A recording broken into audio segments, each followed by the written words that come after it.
Welcome to the Midlife Reinvention Podcast, a podcast helping women in career and life transitions achieve clarity on their next steps so they can transform uncertainty into an energizing next chapter. I'm your host, Kavita Ahuja, and the founder of It's My Time Now Coaching. If you're wondering what's next in your career or life, you are in the right place. Through solo and guest episodes, you'll gain practical tips, tools, and inspiration to help you uncover blocks, gain confidence, and be, do, and have what you want. I rediscovered myself after the age of 50, and I know you can too. It's my time now to help you do just that. I'm so excited you're here. Let's dive in.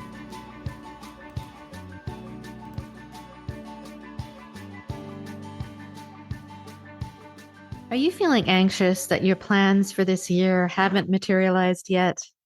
If so, tune into this next episode of the Midlife Reinvention Podcast to discover how to turn that anxiety into self-confidence and progress. In this episode, you will learn how to appreciate and celebrate your successes to boost your self-confidence, understand the importance of commitment and courage in making significant life changes, and discover how developing new skills and capabilities can enhance your confidence and open up new opportunities. So listen now to the episode to start building the confidence you need to reach your goals you set out for yourself. Welcome to another episode of the Midlife Reinvention Podcast. Happy Canada Day to my Canadian friends, and for my American friends, I hope you have a wonderful upcoming 4th of July weekend.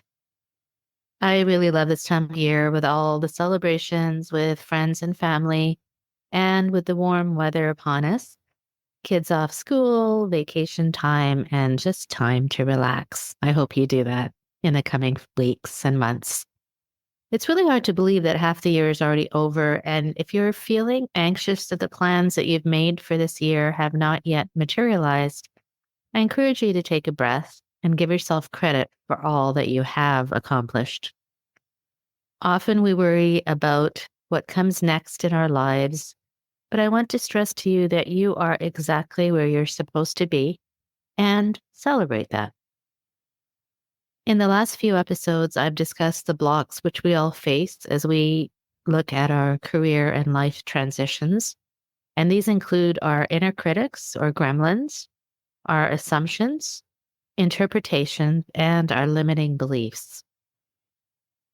If you haven't listened to those episodes, please do go back and take a listen, and I'll give you there some tips on how to reverse some of these blocks that may be in your way.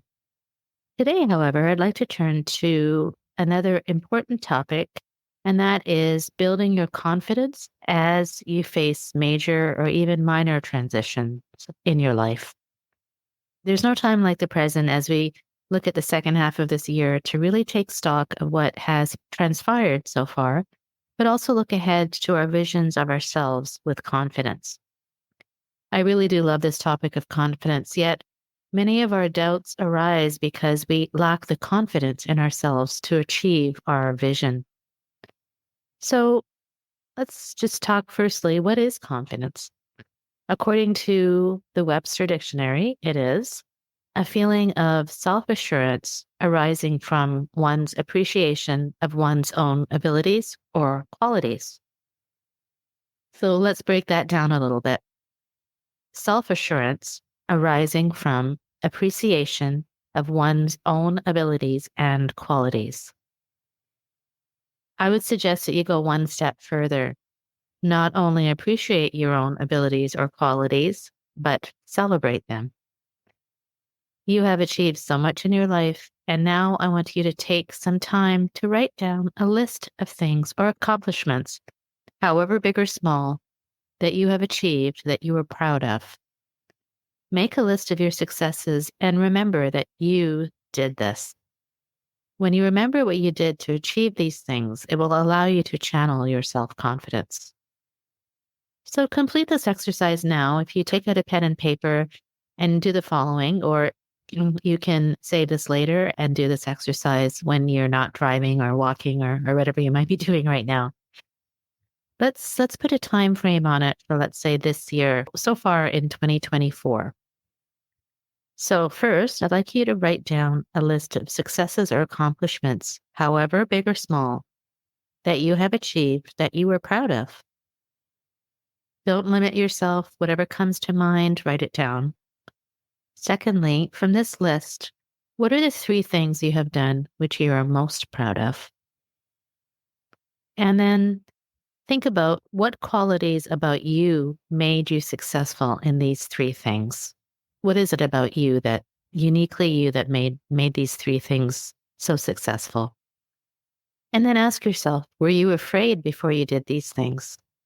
If so, how did you overcome these fears and go ahead and did them anyway? So I love this quote by Arlene Dickinson, who says that confidence is the fuel you'll need as you begin to talk the talk and walk the walk of reinvention. So again, if you want to stop the audio now, you can do the exercises, this exercise, or go back to it later. You really will see how good it feels to celebrate yourself. So why is it so important to build your confidence? Without it, it is really difficult to take the first steps to realize your dreams, or it is steps after that follow.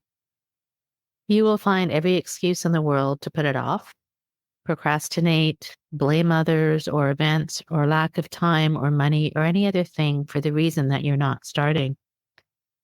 For example, it took me at least 3 years to move from the idea that I wanted to leave my corporate career to actually doing it. Why? Because I was afraid of pushing myself out of my comfort zone. But I want you to consider this thought from one of my previous podcast guests, Dr. Caroline Brookfield. She says, there is a comfort zone, a growth zone, and a panic zone. The trick is to find the edge of your comfort zone into your growth zone without going into your panic zone. So when we develop the confidence in ourselves, we shift our mindset from a limited mindset to a growth mindset. As Tony Robbins says, the first step in building confidence is knowing why you want to achieve it. Once you know your purpose, learning how to build your confidence becomes a matter of retraining your brain. He goes on to say that confidence is not something people are born with. It's something you must create. Building confidence creates a feeling of certainty that you can accomplish what you set out to do. And the entrepreneurship coach, Dan Sullivan, does make an important distinction, which I'd like to share here. He says that we tend to think of confidence as a personality trait or an emotional response. But my experience is that it isn't as passive or reactive as that. Real confidence is a capability, and when you know how to create that capability for yourself, you can have it in endless supply. In other words, being confident isn't something you are. Confidence is something you have. And anything that you have, you can develop. Again, confidence isn't fixed. It's something you can create. So think about the words you use to talk about confidence in your day-to-day life. They're often tied to your identity. Like we often say, I'm not confident about this, or I'm not a confident person. But is that really true? So Sullivan goes on to say that there are 4 building blocks to confidence. And I'd like to go through these here because I think they're quite relevant, especially if you are maybe going through a career transition. You can use these 4 steps to really help you build your confidence. The first step is commitment. It's really the decision you make that I'm going to make this happen and there's no other choice. And it may not be easy, but I'm going to do it. So it's just the commitment you make.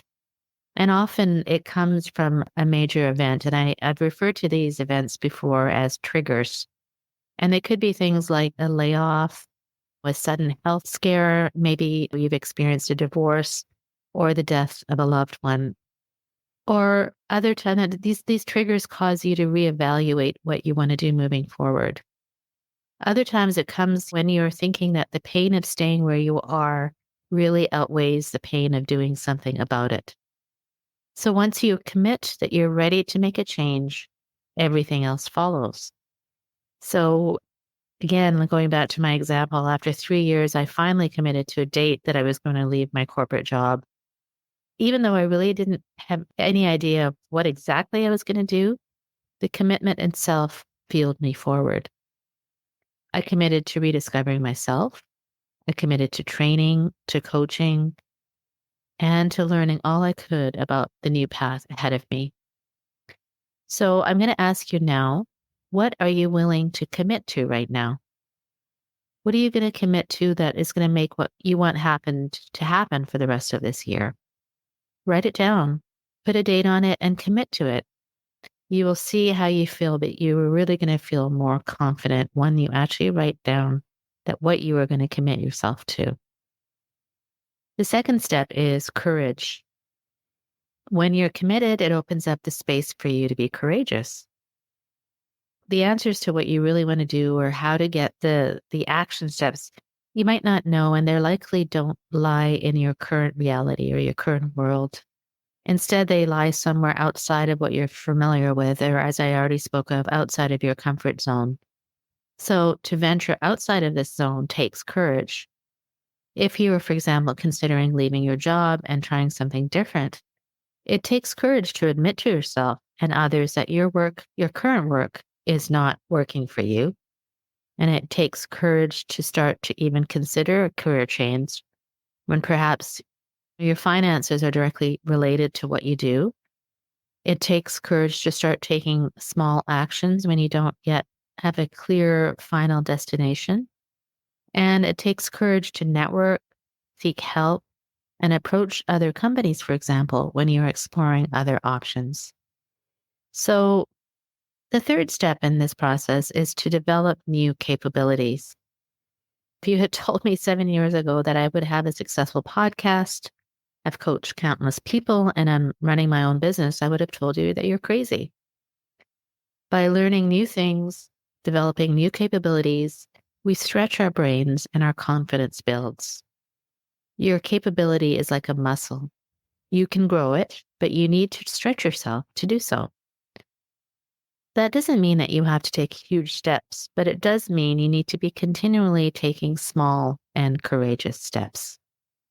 So, as you commit, develop courage and new capabilities, you will naturally become more confident. You must take action to be confident. You must think positive thoughts that you are capable of doing this, and you must have the courage to ask for help if you need it. Try and follow these steps as you plan out your next half of this year. Commit, develop courage and new capabilities, and your confidence will soar. In the next few episodes, I will go into the words that we say, the thoughts that we think, and the actions that we take or do not take, which undermine our confidence, and how we can actually reverse these in order to build our confidence. A lot of these words, thoughts, and actions come from previous programming, and it is about recognizing them and reversing them, which is a topic of my next solo podcast episode. Until then, work on these exercises. Take these next few weeks or summer months to plan out the rest of your year and commit to your plan with courage and confidence. I have every faith in you that you can do this. And if you need help along the way, reach out to me. I'd love to hear what you have planned for yourself for this year and the next. And if you don't know what is blocking you or causing you to procrastinate, you can download my negative energy blocks guide, which is in the show notes, where I go through how to remove the blocks in your way and move forward with confidence. Until then, my friend, stay well, stay safe, and happy celebrations ahead.